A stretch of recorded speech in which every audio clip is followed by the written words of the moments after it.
नमस्कार दोस्तों, भक्ति जीवन चैनल पर आप लोग का स्वागत है। मैं हूं आदि पांडे। आइए सुनते हैं सावन मास महात्म कथा, अध्याय 11, 12, 13, 14। सावन मास में इस कथा को सुननी चाहिए। ये कथा सुनने से मन की सारी इच्छाएं पूरी होती है और भोलेनाथ पार्वती माता के साथ आशीर्वाद भी मिलता है। तो चलिए सुनते हैं। जय भोलेनाथ, जय पार्वती माता। 11वां अध्याय, तिथि महात्म, प्रतिपदा एवं द्वितीया का व्रत। श्री सनत कुमार जी ने भगवान शंकर से इच्छा प्रकट की, हे प्रभु, आपने मुझे सब वारों का महात्म बताया, अब मुझे तिथि महात्म के बारे में जानने की इच्छा हो रही है। श्री उमापति बोले, हे सनत कुमार, श्रावण का महीना मुझे सब महीनों में सबसे अधिक प्रिय है। श्रावण मास की प्रतिपदा यदि सोमवार को पड़ती है तो श्रावण मास में 5 सोमवार होंगे। ऐसा होने पर यह रोटक व्रत कहलाता है। उस दिन मनुष्य को व्रत रखना चाहिए। यह 3.5 साल का होता है। रोटक व्रत लक्ष्मी की वृद्धि करने वाला, सब कामनाओं को पूर्ण करने वाला और समस्त सिद्धियों को देने वाला है। अब मैं तुमको रोटक व्रत को करने का विधान बताता हूँ। श्रावण मास की शुक्ल पक्ष की प्रतिपदा को प्रातः उठकर रोटक व्रत करने का इस प्रकार संकल्प करना चाहिए, आज से मैं रोटक व्रत करूँगा। हे जगत गुरु, मुझ पर कृपा करे। इस प्रकार संकल्प कर प्रतिदिन मेरा भगवान शंकर को पूजन करना चाहिए। अखंडित बेलपत्र, तुलसी पत्र, नील कमल, कमल, कलहार, कुसुम, चंपा, मालती, कुंद, अर्क आदि पुष्प तथा अनेक प्रकार की ऋतुकालीन फूलों से धूप, दीप, नैवेद्य तथा अनेक प्रकार के फलों से पूजा करनी चाहिए। पुष्पहार नाम से 5 रोटक बनाने चाहिए। उनमें से 2 रोटक ब्राह्मण को देने चाहिए। 1 रोटक नैवेद्य के रूप में मुझे समर्पित करना चाहिए। 2 रोटक व्रतधारी को खाने चाहिए। केला, नारियल, जंबीरी, बिजौरा, नींबू, खजूर, ककड़ी, दाख, नारंगी, मातुलिंग, अखरोट, अनार और ऋतु में पाए जाने वाले फलों से अर्घ दान के लिए उत्तम कहा गया है। इस व्रत को पूर्ण कर लेने पर सब कामना पूरी हो जाती है। हे सनत कुमार, अब इस व्रत का पुण्य फल सुनो। जितना फल 7 समुद्र पर्यंत भूमि दान करने से मिलता है, उतना ही फल इस व्रत को विधि पूर्वक करने से प्राप्त हो जाता है। इस व्रत को 5 वर्ष तक करने से अतुल्य धन संपत्ति प्राप्त होती है। इसके उद्यापन में सोने के 2 रोटक बनाने चाहिए। पहले दिन अधिवासन करके अन्य दिनों में प्रातःकाल शिव मंत्र द्वारा घी तथा बेल पत्रों से हवन करना चाहिए। इस प्रकार व्रत करने से मनुष्य की सब मनोकामना पूरी होती है। हे सनत कुमार, अब तुम द्वितीया के व्रत को सुनो। इस व्रत को करने वाला प्राणी लक्ष्मीवान तथा पुत्रवान हो जाता है। यह व्रत औदुंबर नाम से प्रसिद्ध है। यह सब पापों को नाश करने वाला है। मनुष्यों को श्रावण मास की द्वितीया तिथि को प्रातः संकल्प करके विधिवत व्रत करना चाहिए। इस व्रत में गुलर औदुंबर के पेड़ की पूजा की जाती है। गुलर का पेड़ ना मिल सके तो दीवार पर गुलर के पेड़ का चित्र बना लेना चाहिए। अर्चन विधि, हे औदुंबर आपको नमस्कार है। हे हेमपुष्प आपको नमस्कार है। जंतु फल युक्त लाल खंड तुल शशि युक्त आपको नमस्कार है। इसके बाद शिव तथा शुक्र की पूजा करनी चाहिए। गुलर के 33 फलों से 11 फल ब्राह्मण को, 11 फल देवता को और शेष 11 फल को स्वयं ग्रहण कर खाने चाहिए। इस दिन अन्न नहीं खाना चाहिए। रात में शुक्र तथा मेरा भगवान शंकर को अर्चन करते हुए जागरण करना चाहिए। इस प्रकार यह व्रत 11 वर्ष तक करे, फिर उसका उद्यापन करे। उद्यापन में सोने का फल, पुष्प, पत्ते आदि के साथ गुलर का पेड़ बनाकर उसमें स्वर्ण की बनी हुई शुक्र तथा मेरी मूर्तियां रखकर पूजन करना चाहिए। दूसरे दिन प्रातःकाल छोटे छोटे गुलर के फलों से 108 हवन करे। औदुंबर की लकड़ी, घी तथा तिलों द्वारा हवन करना चाहिए। हवन की समाप्ति पर आचार्य का पूजन करना चाहिए। अपनी सामर्थ्य के अनुसार ब्राह्मणों को भोजन कराना चाहिए। फल परिणाम इस प्रकार गुलर का पेड़ फलों से लदा रहता है, उसी प्रकार व्रती के यहाँ भी बहुत से पुत्र होते हैं तथा वंश वृद्धि होती है। उसे कभी धन धान्य की कमी नहीं होती। जय भोलेनाथ, जय पार्वती माता। ये 11वां अध्याय हरिओम तत्सत। अब 12वां अध्याय है तृतीय व्रत शुक्ल पक्ष। भगवान शंकर सनत कुमार से बोले, अब तुम श्रावण शुक्ल द्वितीया तिथि को किया जाने वाला स्वर्ण गौरी व्रत सुनो। उस दिन प्रातःकाल स्नान करके 16 उपचार से भगवान शिव एवं माता गौरी की इस प्रकार पूजा करनी चाहिए। हे देवादिदेव, मेरे द्वारा की गई पूजा को आप स्वीकार करें। गौरी माता के व्रत की पूर्ति के लिए 16 बायने दंपतियों को देखकर कहना चाहिए, हे माता गौरी के प्रीत्यर्थ तथा व्रत पूर्ति के लिए उत्तम ब्राह्मण दंपतियों को बयाना देता हूँ।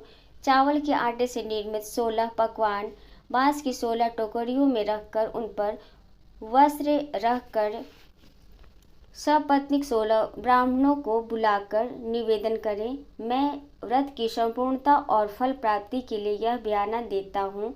अलंकार आदि से संपन्न पतिव्रता धर्मयुक्त शोभन सुवासिनी, इसे आप स्वीकार करें। इस प्रकार 16, 8, 4 या 1 वर्ष व्रत करके उद्यापन करना चाहिए। पूजा की समाप्ति पर कथा श्रवण कर व्यास जी का पूजन करना चाहिए। सनत कुमार भगवान शंकर से बोले, हे प्रभु, इस व्रत को सबसे पहले किसने किया, किसका क्या महत्तम है, उद्यापन की विधि क्या है, इसके जानने की मेरी तीव्र उत्कंठा है। भगवान भोलेनाथ ने कहा, हे ब्रह्मपुत्र सनत कुमार, मैं तुम्हारी जिज्ञासा अवश्य पूरी करूंगा।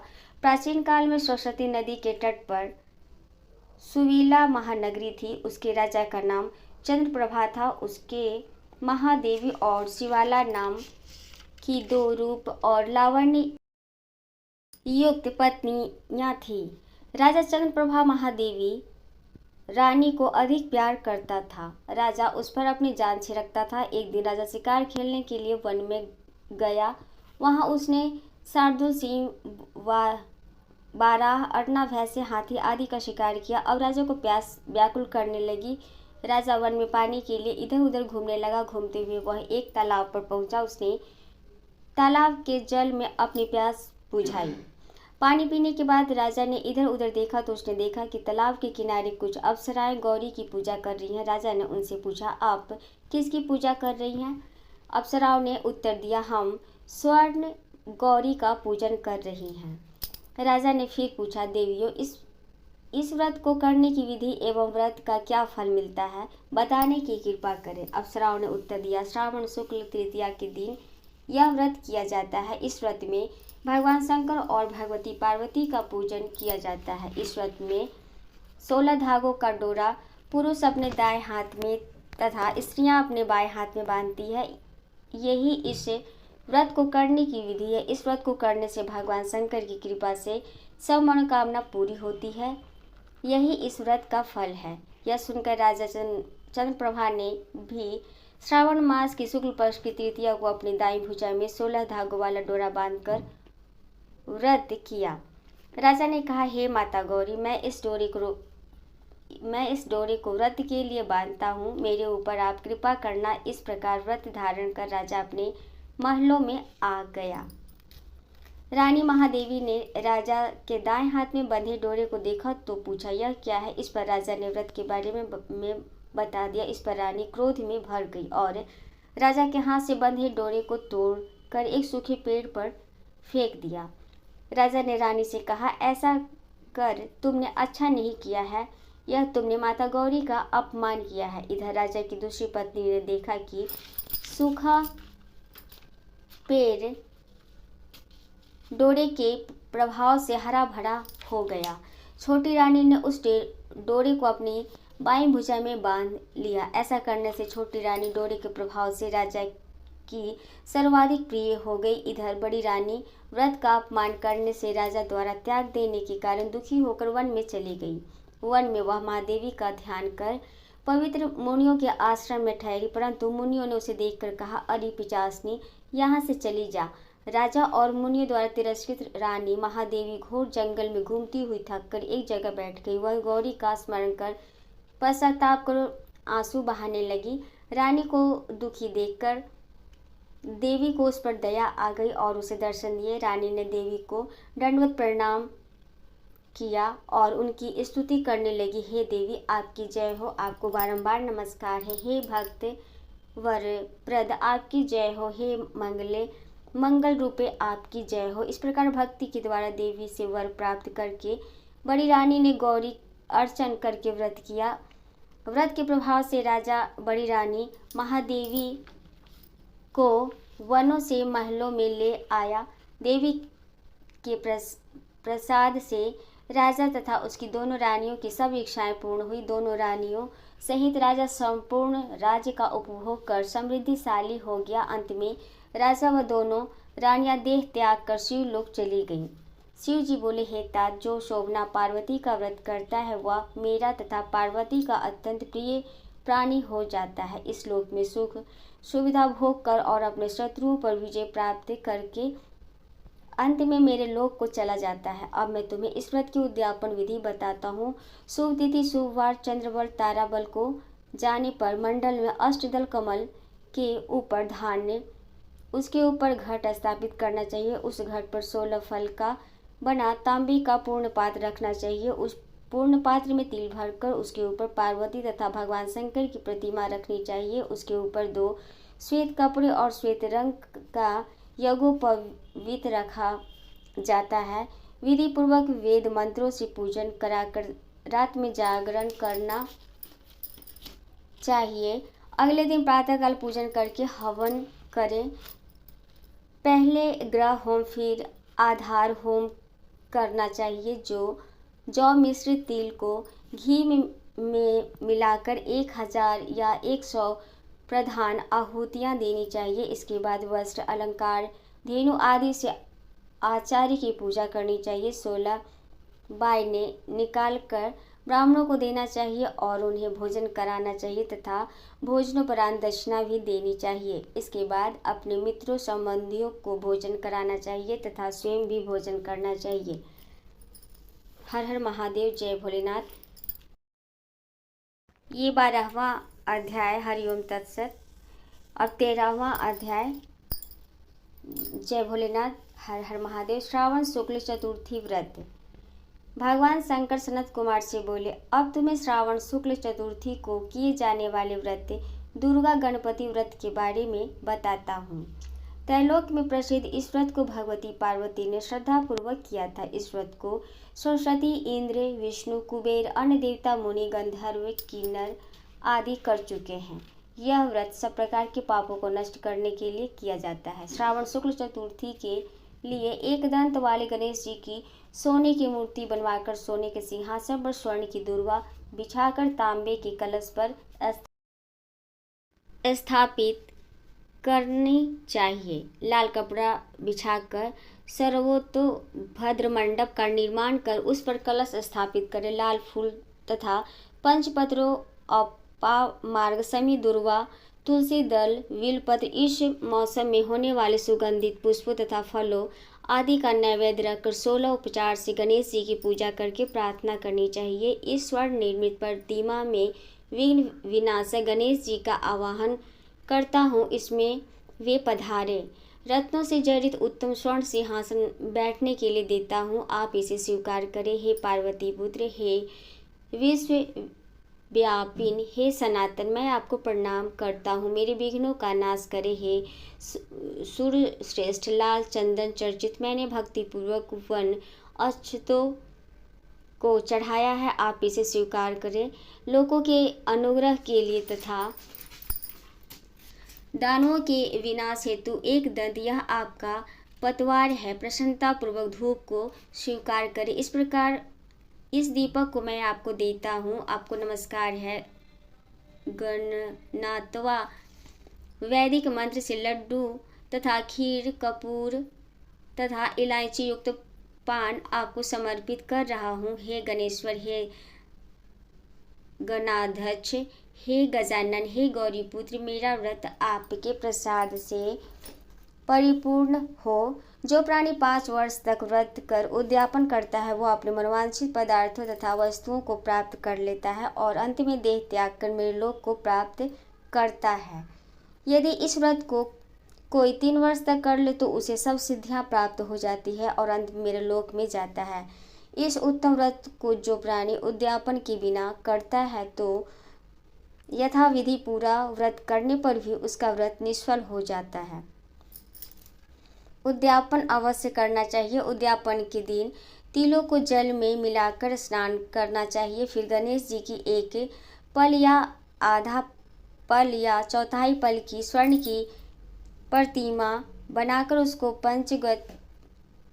पंचगव्य द्वारा स्नान कराकर दुर्वा से पूजन करनी चाहिए। निम्नलिखित मंत्र द्वारा पूजन करना चाहिए। हे गणाधीश उमासूत विघ्ननाशक, आपको नमस्कार है। हे विनायक, हे ईश पुत्र, हे सर्व सिद्धि प्रदायक, हे हेम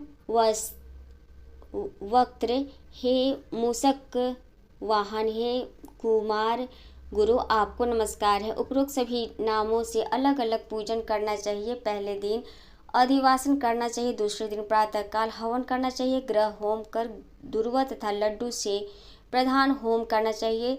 धूप तथा लड्डू के प्रधान होम के बाद पूर्णाहुति करके आचार्य आदि ब्राह्मणों का पूजन करना चाहिए। अपनी सामर्थ्य के अनुसार अधिक दूध देने वाली गाय बछड़े सहित दान करनी चाहिए। ऐसा व्रत करने से मनुष्य अपनी सभी मनोकामनाओं को पूरी कर सकता है।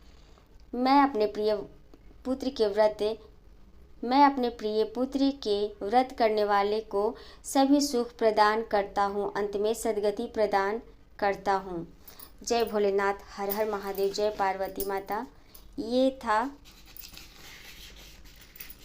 13वां अध्याय। अब 14वां अध्याय, नाग पंचमी व्रत। जय भोलेनाथ। भगवान शंकर ने सनत कुमार से कहा, अब मैं तुम्हें श्रावण शुक्ल पंचमी को किए जाने वाले व्रत नाग पंचमी व्रत के बारे में बताता हूँ। ध्यान पूर्वक सुनो। साधक को चाहिए कि वह एक दिन पहले केवल एक समय भोजन करे। पंचमी वाले दिन स्वर्ण या रजत निर्मित नाग लेकर नक्त व्रत करना चाहिए। नक्त व्रत रखकर बढ़ई या कुम्हार से 5 फनों वाला नाग बनवाकर उसकी पूजा करनी चाहिए। अपने घर के मुख्य द्वार के दोनों तरफ गोबर से 5 फनों का नाग बनाकर कटोरी में दूध रखकर उसकी धूप दीप गंध अक्षत करवीर मालती चमेली तथा चंपा के फूलों से पूजा करनी चाहिए। ब्राह्मणों को शुद्ध घी के लड्डू तथा खीर का भोजन कराना चाहिए। कालिए नाग, तक्षक नाग, शंखपाल, वासुशेष नाग, पद्म नाग आदि नागों को हल्दी व चंदन से दीवार पर बनाकर तथा नाग माता कद्रू को भी अंकित कर पुष्पों से पूजा करनी चाहिए। पूजन के पश्चात घी और खांड मिलाकर उसको दूध पिलाना चाहिए। उस दिन लोहे की कढ़ाई में पकवान बनाने वर्जित है। गेहूं और दूध की खीर बनाकर भुने चने, धान का लावा और भुने जौ नागों को देने चाहिए एवं स्वयं भी उपभोग वस्तुओं का भोजन करना चाहिए। परिवार वालों को भी भोजन में ये ही वस्तुएं देनी चाहिए। सांपों की बाबी के पास गान वाद्य द्वारा उत्सव मनाना चाहिए। ऐसा करने वाले मनुष्यों को जीवन भर कभी सर्प डसने का भय नहीं रहता। सर्प के दर्शन करने से ही मनुष्य अधोगति को प्राप्त होता है। सर्प तमोगुणी होता है। विधि पूर्वक ब्राह्मण सहित नाग का निर्माण कर पूजा करनी चाहिए। इस तरह 12 महीनों की शुक्ल पक्ष की पंचमी का व्रत करना चाहिए। वर्ष की समाप्ति पर शुक्ल पक्ष पंचमी को फिर से नागों का पूजन करना चाहिए। श्री नारायण जो सब स्थानों पर स्थित हैं, सब वस्तुओं को प्रदान करने की क्षमता रखते हैं। जो अपराजित हैं उनको स्मरण कर निम्न वचन कहने चाहिए। हे प्रभु, मेरे वंश में हमारे पूर्वजों में से जो भी सर्पों के दंश से अधोगति को प्राप्त हुए हों, वे इस व्रत से तथा दान से मुक्ति को प्राप्त हो जाएं। इस प्रकार उच्चारण कर सफेद चंदन युक्त चावल के पानी को भक्तिपूर्वक वासुदेव श्री कृष्ण के निमित्त जल में छोड़ देना चाहिए। इस प्रकार व्रत पूजा और दान के साधक के वंश में दर्पदंश के कारण मरे होंगे या भविष्य में मरने वाले होंगे, हे सनत कुमार वे सब सर्प योनि से मुक्त होकर स्वर्ग लोक में पहुंच जाएंगे। इस प्रकार व्रत करने वाला अपने वंश का उद्धार कर शिव जी के सानिध्य में पहुंच जाता है। हे सनत कुमार, जो मनुष्य नाग की हत्या करते हैं उनके परिवार में अगले जन्म में पुत्र नहीं होता, और यदि होता है तो अधिक समय तक जीवित नहीं रहता।